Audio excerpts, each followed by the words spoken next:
Halo, kita berjumpa lagi di kuliah kita di PITB. Sekarang kita sampai di minggu kelima. Jadi judul perkuliahan hari ini adalah mengenai proses-proses yang bekerja di bumi. Proses-proses yang bekerja di bumi ini pada dasarnya dapat dibedakan menjadi dua, yaitu proses yang terjadi di dalam bumi atau yang bekerja di dalam bumi dikenal dengan proses endogen. Kemudian proses yang bekerja di permukaan bumi adalah dikenal dengan proses eksogen. Jadi dengan contoh-contoh yang ada di depan ini ya. Jadi adanya dua proses ini yang bekerja dalam dan di permukaan bumi, proses inilah yang membentuk bumi seperti yang kita lihat pada hari ini. Jadi proses endogen ini merupakan refleksi dari proses yang bekerja dalam internal bumi. Jadi kita kalau di pertemuan sebelumnya kita bahas mengenai adanya konveksi mantel. Jadi kalau konveksi mantel ini berawal dari pelepasan panas dari inti, peluruhan radioaktif di dalam inti, kemudian menghasilkan panas, panas memanaskan mantel karena dipanaskan dia seperti air mendidih ya, ada gerakan yang memutar ya, arus konveksi. Dengan adanya arus konveksi ini mendorong material panas ya, material cair panas plastis yang dari dalam perut bumi hingga ke permukaan bumi, sehingga terjadilah vulkanisme. Lalu pergerakan konveksi mantel ini menggerakkan lempeng sehingga terjadilah apa yang dikenal dengan teori tektonik lempeng. Ada interaksi antar lempeng, terjadilah gempa bumi, terjadilah pembentukan pegunungan. Jadi dari proses endogen ini sampailah ke permukaan hingga produk dari proses endogen ini berinteraksi dengan atmosfer, hidrosfer, biosfer, sehingga terjadilah proses di permukaan bumi atau proses eksogen. Jadi secara umum ada 3 proses endogen utama, vulkanisme, gempa bumi, dan pembentukan pegunungan. Jadi proses magmatisme ini bisa terjadi baik di daratan maupun di lautan. Jadi kalau gambar yang di tengah ini ya, kita lihat bahwa ada orang yang sedang mengambil sampel dari lava. Jadi kalau misal magma yang dari mantel dari perut bumi ini naik ke permukaan dalam bentuk cairnya, kemudian dia membeku di permukaan, jadinya seperti ini nih. Jadi seperti apa, ada yang mungkin seperti dodol ya bentuknya, bentuk seperti dodol, masih ada apa bentuk semut, tapi ada juga tuh yang bentuknya kasar. Nah kemudian jika di dasar laut, dari foto yang sebelah kiri bawah ada apa, ada terlihat berwarna merah. Nah itu berarti air dan magma itu saat itu langsung kontak karena panas yang cukup tinggi sekitar 700 derajat Celcius. Jadi langsung membeku, magma itu langsung membeku saat itu. Jadi air di situ tuh panas. Nah, jadilah lava bantal kalau di dasar laut. Sementara kalau di gunung api dia hasil akumulasi dari magma yang naik kemudian membeku di puncak, lama-lama menyumbat. Sumbatan ini karena tersumbat, tekanan yang terakumulasi di dalam eh, dalam jalur mengalirnya magma ke permukaan ini semakin besar, sehingga pada satu titik ketika eh, batuan ya gunung itu tidak mampu menahan lagi tekanan yang begitu besar, akhirnya meledak atau dikenal dengan letusan gunung api. Nah, jadi sisa-sisa dari pipa gunung api itu bisa dilihat di sudut kanan bawah ini. Ini apa, Ayers Rock kayaknya ya. Ini adalah volcanic neck. Jadi ini pipa magma yang sudah membeku. Jadi pipa magma yang sudah membeku, yang sudah lama mati gunungnya, kemudian lereng-lerengnya tererosi. Habis tererosi, tinggal sisa batangnya saja, tinggal sisa pipa utamanya saja. Kemudian gempa bumi. Jadi gempa bumi ini pada dasarnya akibat dari interaksi dua buah lempeng. Jadi adanya interaksi dua lempeng ini tuh menyebabkan adanya akumulasi gaya. Bisa gaya tekan berupa tekanan, compressional stress, atau gaya tarik atau tensional stress. Nah, gaya ini bisa ditarik, bisa ditekan, mendeformasi batuan. Nah, sama seperti gunung meletus tadi, jadi ada akumulasi energi yang tidak dihantarkan, jadi terakumulasi. Jadi harusnya mengalir, dia malah tertahan. Nah, dalam kasus gempa bumi mungkin bukan tekanan fluida yang menekan, tapi ini adalah gaya lateral bumi, gaya tektonik lempeng ya, hasil jadi dua buah lempeng saling bertemu sehingga batuan yang ada di dalam sistem batuan tersebut menjadi tertekan. Nah, batuan ini memiliki batas kekuatan. Jadi dia memiliki, jika ditekan, dia ditekan sekian newton per meter persegi, dia akan pecah. Atau kalau ditarik, dia akan pecah sekian newton meter persegi. Umumnya ditekan lebih sulit dibanding ditarik. Jadi besar gaya yang diperlukan untuk menekan versus ditarik jauh lebih besar untuk menekan. Nah, dalam keadaan tertekan seperti itu, batuan mengumpulkan, jadi diterima gayanya ini secara elastik.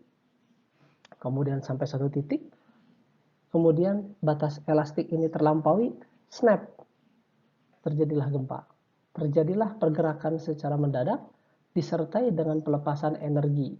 Pelepasan biasanya gempa bumi tidak terjadi di bawah permukaan, terjadi di bawah permukaan. Nah, tempat terjadinya kita sebut dengan fokus ya, atau hypocenter. Nah, kalau kita proyeksikan titik hypocenter ini ke permukaan dikenal dengan epicenter. Dari titik fokus ini merambatlah gelombang. Gelombang inilah yang kita rasakan di permukaan bumi. Nah, kalau ternyata pergerakan sesar ini cukup besar, dan sesar ini boleh jadi kalau misalkan hanya retak, crack, mungkin tidak ada, hanya gempanya aja nih.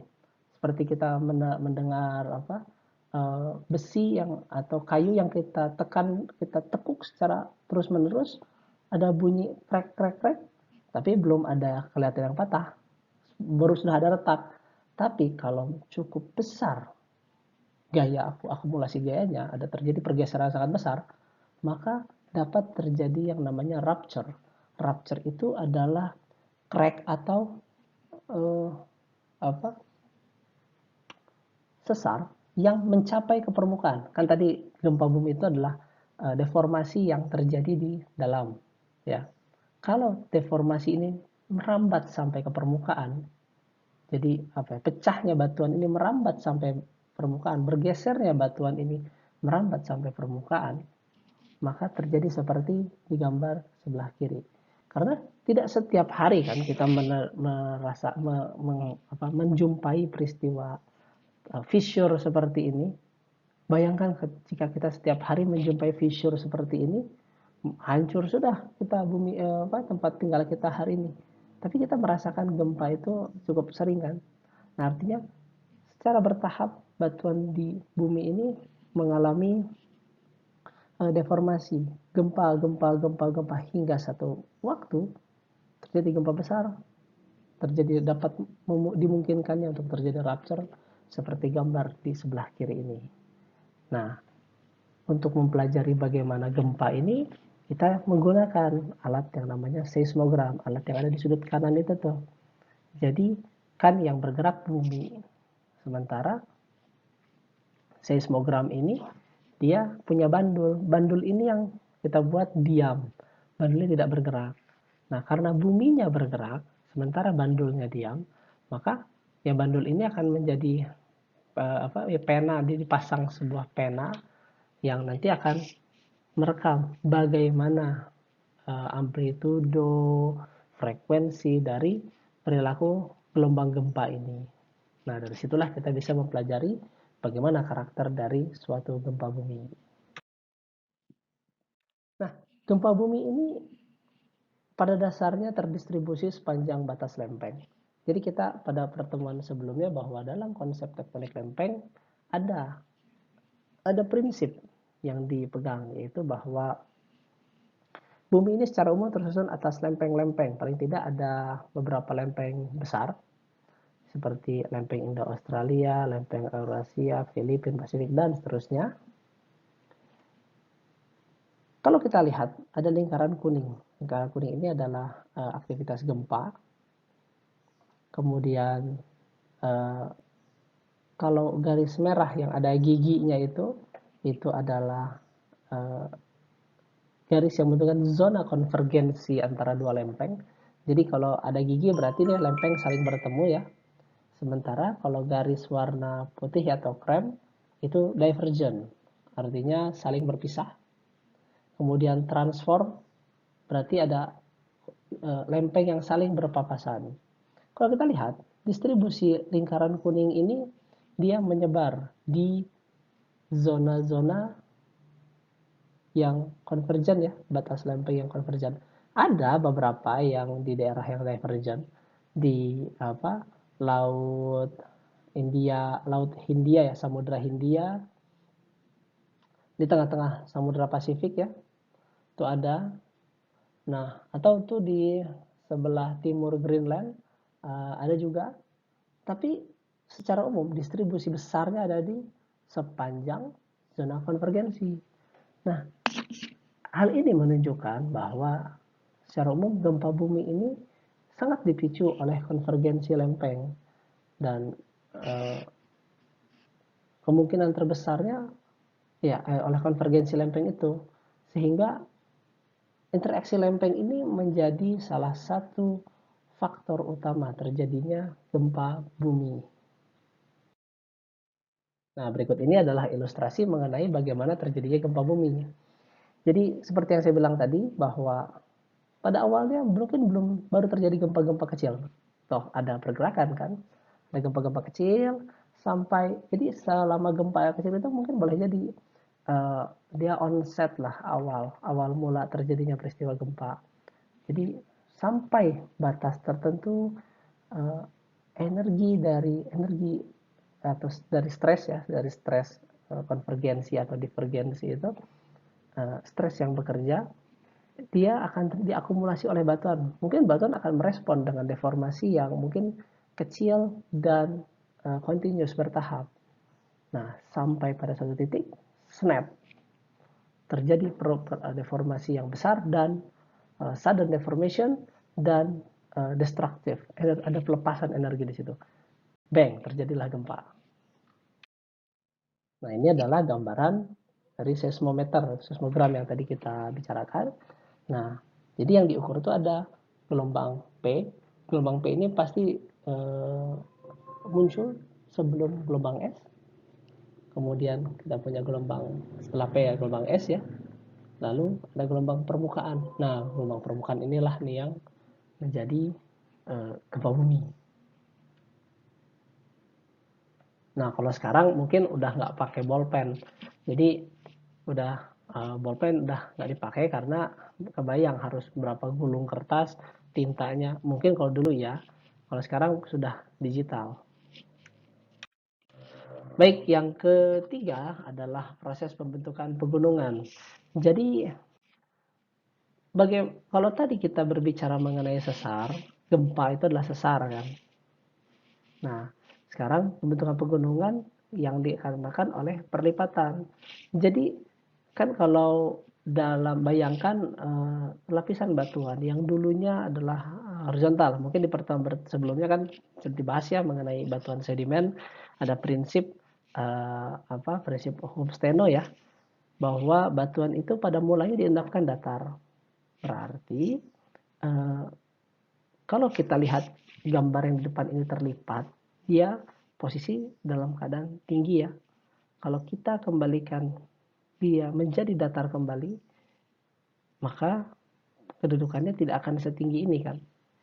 Artinya melalui proses perlipatan kita dapat membentuk rantai pegunungan. Nah, berikut ini adalah distribusi rangkaian pegunungan yang ada di bumi. Warna merah menunjukkan yang paling tinggi. Bisa lihat tuh, ada pegunungan Himalaya, Jayawijaya warnanya merah, Rocky Mountain, Alps, ya, apa tuh, yang di Aconcagua ya, yang di Amerika Selatan.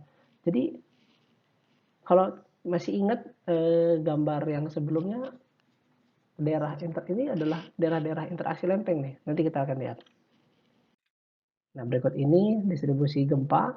Nah, jadi kan lihat tadi ya di sebelah barat benua Amerika Selatan, tadi ada pegunungan ya tinggi. Nah, sekarang kita lihat di sebelah barat Amerika Selatan, kita juga jumpa banyak sekali keterjadian gempa. Dan sebenarnya di daerah di tengah-tengah samudra ini juga banyak nih terjadi gempa sebenarnya. Mungkin tidak, kalau dapat tadi dibuat yang lingkaran kuning mungkin gempa-gempa besar ya. Ini mungkin semua event gempa yang kecil-kecil itu juga dimasukkan. Tapi paling banyak di batas-batas interaksi antar lempeng. Nah, begitu juga dengan vulkanisme. Jadi vulkanisme, gempa bumi, pembentukan pegunungan, itu semua akibat atau produk dari proses interaksi antar lempeng. Jadi hal ini memperjelas bahwa interaksi antar lempeng ini proses endogen ini sangat memainkan peran penting nih dalam membentuk bumi yang kita lihat hari ini. Nah, ini ya, lihat ya. Jadi ini adalah gambaran dari lempeng-lempeng besar di dunia nih. Nah, jadi interaksi lempeng inilah dari 3 interaksi ini, konvergen, divergen, transform, kita peroleh bentuk bumi yang hari ini, dan proses endogen ini masih berjalan sampai hari ini. Dan bahkan banyak sekali persoalan-persoalan yang kita hadapi di dalam kehidupan kita pada hari ini itu berkenaan dengan proses-proses tersebut, seperti mitigasi bencana, kemudian pemanfaatan energi ya, vulkanisme untuk geotermal ya, atau bisa juga untuk wisata, geowisata. Jadi cukup menarik juga kan untuk menikmati bagaimana keindahan alam terkait dengan proses-proses geologi yang terjadi. Jadi ini ya, bahwa kita pada dasarnya ada 3 buah gerak utama pada sistem tektonik lempeng tempat bumi kita bertinggal ya. Ada yang berpisah, ada yang bertemu, ada yang berpapasan.